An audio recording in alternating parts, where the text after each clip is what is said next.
Hello everyone. ఇప్పటివరకు మనం databases, tables, primary keys, foreign keys, ఇంకా రిలేషన్షిప్స్ గురించి నేర్చుకున్నాం. ఇప్పుడు యాక్చువల్ ఎస్క్యూఎల్ క్వెరీ రాయడం స్టార్ట్ చేద్దాం. ముందుగా ఎస్క్యూఎల్ అంటే ఏంటి? ఎస్క్యూఎల్ అంటే స్ట్రక్చర్డ్ క్వెరీ లాంగ్వేజ్. డేటాబేస్తో మాట్లాడడానికి యూజ్ చేసే లాంగ్వేజ్ ఎస్క్యూఎల్. సింపుల్గా చెప్పాలంటే డేటాబేస్ నుండి ఇన్ఫర్మేషన్ తీసుకోవడం, సెర్చ్ చేయడం, అప్డేట్ చేయడం అన్నీ ఎస్క్యూఎల్ ద్వారా జరుగుతాయి. ఇప్పుడు మనం ఫస్ట్ ఎస్క్యూఎల్ కమాండ్ చూద్దాం. ఇది సెలెక్ట్. సెలెక్ట్ కమాండ్ని టేబుల్ నుండి డేటా రిట్రీవ్ చేయడానికి యూస్ చేస్తాం.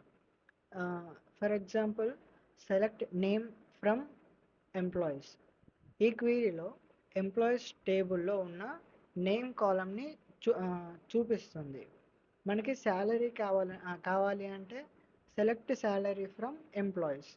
మల్టిపుల్ కాలమ్స్ కావాలి అంటే select name, salary from employees. మరి టేబుల్లో ఉన్న అన్ని కాలమ్స్ కావాలి అంటే సెలెక్ట్ స్టార్ ఫ్రమ్ ఎంప్లాయీస్. ఇక్కడ స్టార్ సింబల్ అంటే ఆల్ కాలమ్స్ అని మీనింగ్. ఫస్ట్ రిమెంబర్ ఎట్లా రిమెంబర్ పెట్టుకోవాలంటే select is equal to retrieve data, select star అంటే రిట్రీవ్ ఆల్ కాలమ్స్. ఎస్క్యూఎల్లో first and most important command select. Next లెసన్లో మనం వేర్ క్లాజ్ నేర్చుకుందాం.